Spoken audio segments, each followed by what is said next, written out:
শেষ জামানার এই ফিতনাময় যুগটা এমন হবে যে বাহ্যিকতা আর বাস্তবতার মধ্যে আকাশ পাতাল পার্থক্য দেখতে পারবেন। মাসিহুদ দাজ্জাল এক হাতে জান্নাত নিয়ে ঘুরবে, এক হাতে জাহান্নাম। এটা রূপক অর্থে, বাস্তবিকভাবে এটা কেউ করতে পারে না। তাকে যারা মেনে নিবে সে ওদেরকে সেই জান্নাত দিবে, মানে প্রোগ্রেস। তাকে যারা অস্বীকার করবে সে ওদেরকে আযাব দিবে, নির্যাতন করবে।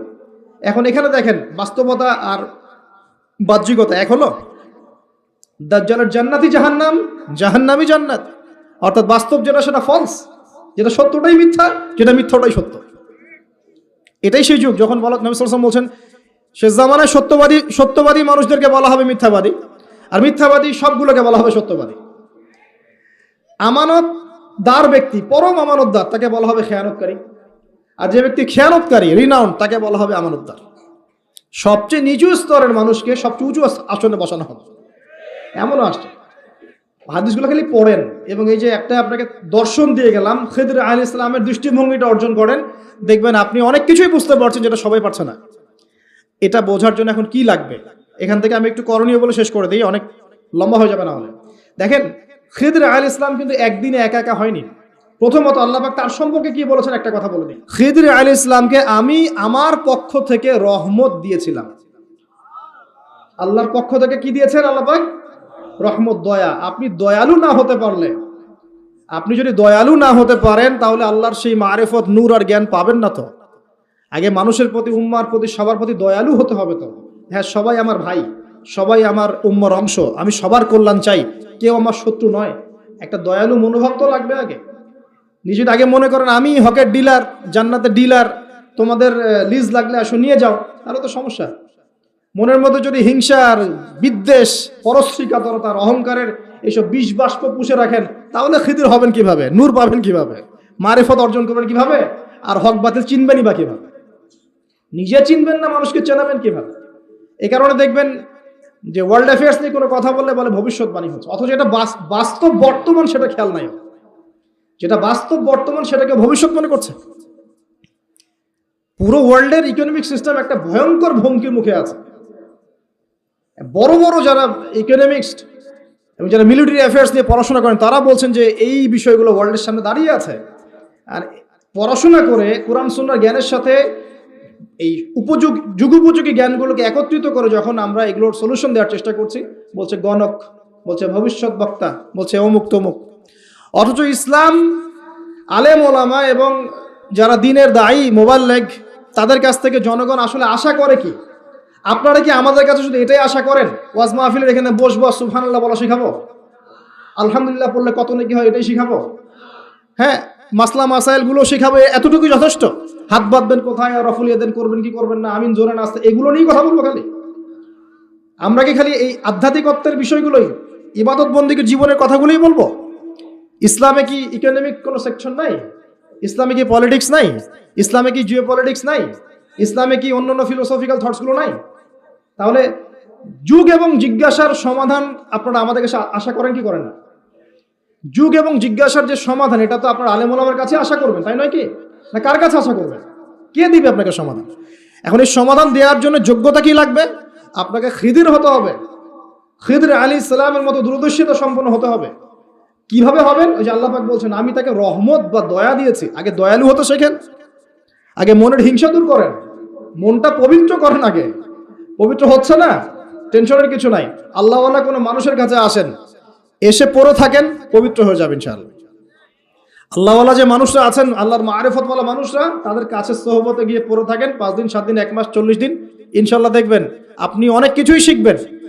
সবকিছু বইপত্র পড়ে শেখা যায় না, সবকিছু বইপত্র পড়ে আর এই সার্টিফিকেটস অর্জন করে সব শেখা যায় না। কেন শেখা যায়? আল্লাহ পাক বলছেন আতাইনাহু রাহমাতাম মিন ইনদিনা ওয়া আল্লামনাহু মিন লাদুন্না ইলমা। এই হচ্ছে পয়েন্ট।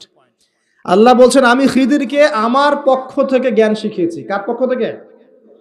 আমি আবার বলছি ওয়া আল্লামনাহু মিন লাদুন্না ইলমা, আমি খিদির আলাইহিস সালামকে আমার পক্ষ থেকে জ্ঞান শিখিয়েছি। আল্লাহর পক্ষ থেকে তার কাছে জ্ঞান ছিল। খিদর আলাইহিস সালাম কয়টা ডিগ্রি অর্জন করেছেন? কয়টা সার্টিফিকেট? কোন কোন স্কুল, কলেজ, ইউনিভার্সিটি? তিনি কি হার্ভার্ডে পড়েছিলেন? তিনি কি কেমব্রিজে পড়েছেন? আমাদের প্রাচ্য অক্সফোর্ডে পড়েছেন? তো এখানে পড়েও খিদির হতে পারছি না কেন তাহলে? সমস্যা কোথায়? তার মানে জ্ঞান শুধুমাত্র প্রোটেস্ট্যান্ট ভার্সনে সার্টিফিকেটস অর্জন করা নয়, আর বইপত্রের খালি লেটার্সগুলোকে মুখস্থ করাই নয়, এগুলোই জ্ঞান নয়।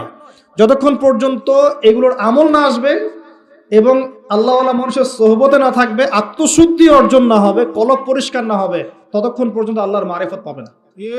আমি কি কথা বোঝাতে পারছি? একটু উঁচু স্তরে কথা বলছি হয়তো আপনাদের সামনে, কিন্তু কথাগুলো খুব ইম্পর্টেন্ট। আপনারা পরে বুঝবেন, রেকর্ডিং হচ্ছে, পরে বারবার শুনেন। শুধুমাত্র প্রোটেস্ট্যান্ট ভার্সনে এগুলো মুখস্থ করার মধ্যে জ্ঞান সীমাবদ্ধ নয়। এটা আপনি পড়লেন, বই সার্টিফিকেটস অর্জন করলেন। আপনি ডক্টর হতে চান, আমার পাশে একজন ডক্টর বসে আছেন। এখন যদি আমি বলি যে আপনি ডক্টর হতে চান অর্থোপেডিক্সের বইগুলো আপনাকে দিয়ে দিলাম, বাসায় গিয়ে পড়েন, ডক্টর হয়ে যান, হবে? পারবে কি কেউ করতে? তাকে মেডিকেল কলেজে ভর্তি হতে হবে, ক্লাস করতে হবে, তার চেয়ে বড় বড় ডক্টরদের সোহবতে থেকে জ্ঞান শিখতে হবে, প্র্যাকটিক্যাল করতে হবে, কত কাজ। এই কাজগুলো আমরা দিনের ক্ষেত্রে করতে চাই না। আমি একটা বিষয় দিকে ফোকাস করছি, খিদির না হতে পারলে সে জামানায় টেকা যাবে না। কারণ এই জামানা রিয়েলিটি আর বাস্তবতার মধ্যে কোনো মিল নাই।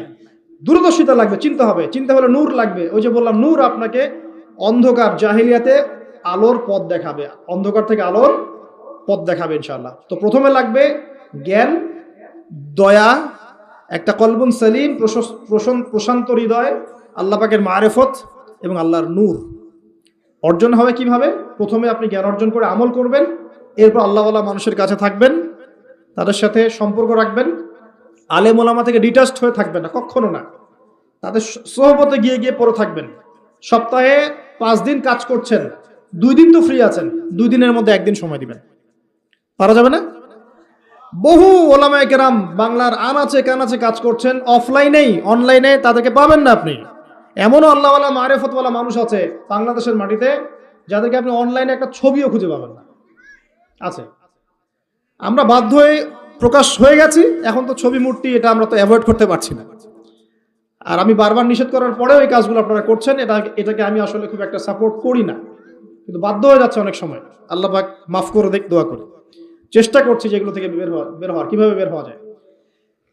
তো শুধুমাত্র নিজে নিজে জ্ঞান অর্জন নয়, আমল দরকার, সোহবত দরকার। আর কি দরকার বললাম? কলবুন সালিম, প্রশান্ত একটা হৃদয় দরকার, আল্লাহ নূর দরকার, মারিফত। এরপরে দেখবেন আপনি এমন কিছু দেখছেন, শুনছেন, বুঝতে পারছেন যেটা সবাই পারবে না। এখানে দেখেন 3টা ক্ষেত্রেই খিদির আলাইহিস সালাম কি সঠিক না ভুল? সঠিক না ভুল? আচ্ছা, এখন তার কাজগুলোকে মূসা আলাইহিস সালামের কাছে কি মনে হচ্ছিল? সঠিক না ভুল? ভুল। এই জামানাটা সেই জামানা যে জামানায় আপনি দেখবেন সত্য মিথ্যার মানদণ্ড উল্টে গেছে। আমানতদারকে খেয়ানতকারী বলা হচ্ছে, খেয়ানতকারীকে আমানতদার বলা হচ্ছে। প্রচন্ড রকম উগ্র একজন মানুষকে আপনি বলছেন ভালো মানুষ, কিন্তু একজন ভালো মানুষকে আপনি বলছেন উগ্র।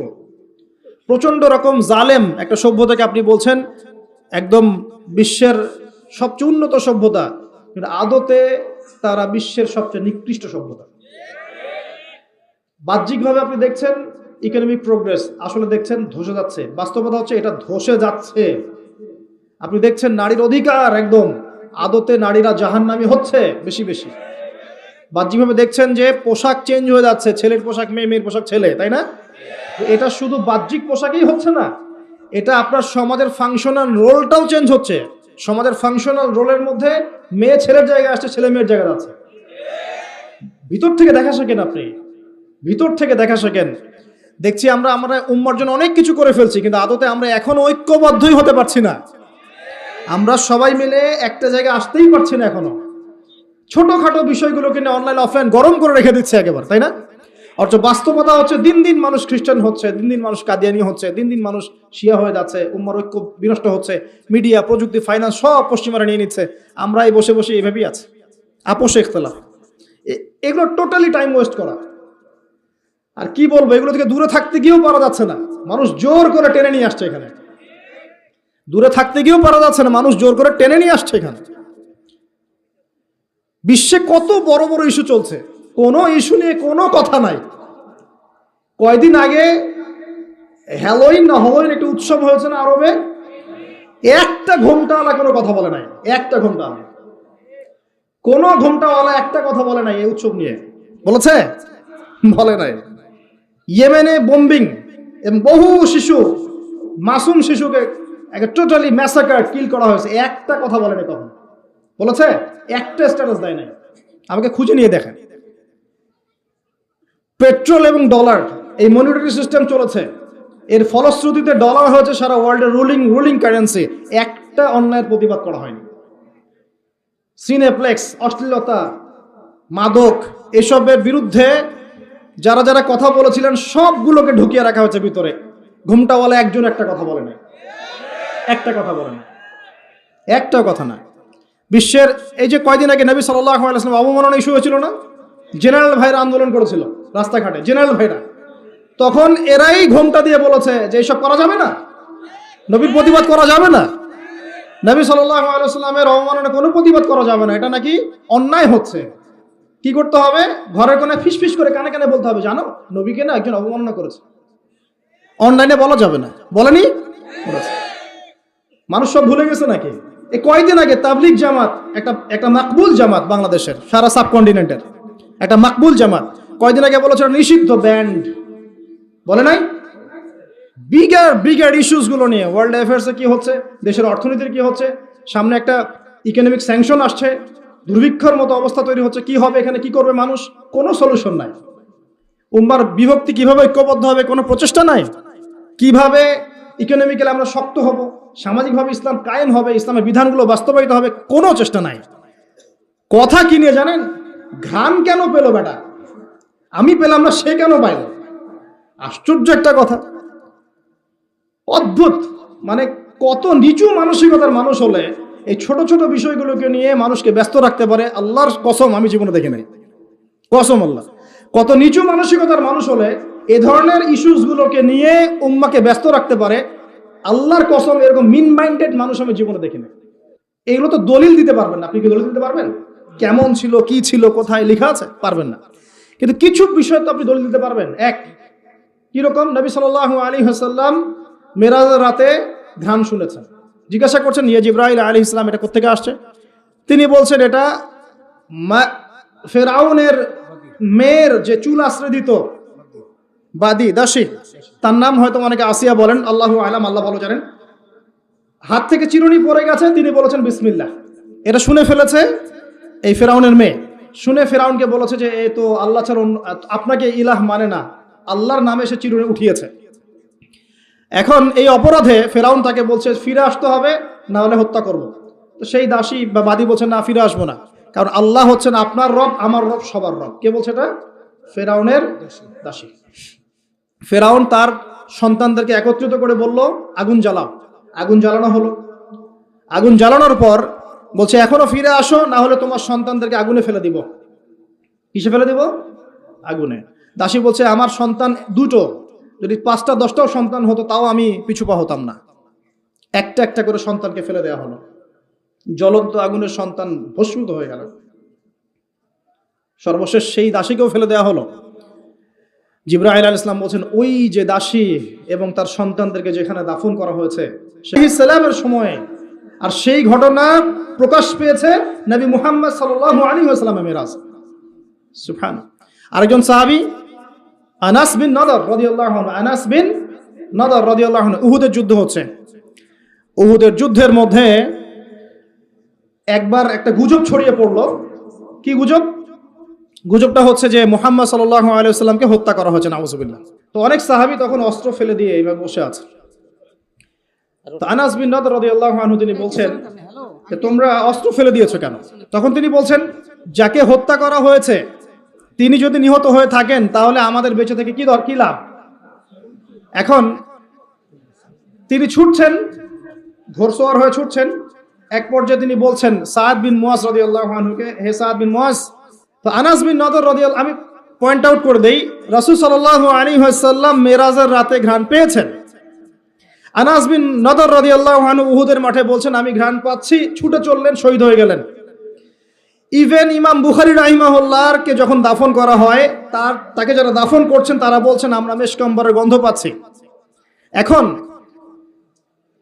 বাস্তবতা আর এই যে দৃশ্যমান জগৎ, সবকিছুকে পেনিট্রেট করার জ্ঞান তো আল্লাহ পাক সবাইকে দেন নাই, সবাইকে তো সব বুঝ আল্লাহ পাক দিবেন না। কেউ যদি পেয়ে যায়, কেউ যদি না পায়, এটা থেকে সত্য মিথ্যার পার্থক্য হয়ে যায়, বা আকীদা খারাপ ভালো মন্দের পার্থক্য হয়ে যায়? এতে করে কেউ কবর পূজারি মাজার পূজারি হয়ে যায়? সুবহানাল্লাহ। কেন পাচ্ছ না তুমি? তোমার ব্যাপারে আমি একটা স্টেটমেন্ট দিব, খালি একটা স্টেটমেন্ট, যে হামজা রাদিয়াল্লাহু আনহু যে আদর্শের জন্য জীবন দিয়েছেন, হামজা রাদিয়াল্লাহু আনহু যে আদর্শের জন্য জীবন দিয়েছেন, সে আদর্শের শব্দটা যে উচ্চারণ করে তুমি তাকে খারাজি ফতোয়া দিয়ে দাও, এই কারণেই পাওনি তুমি।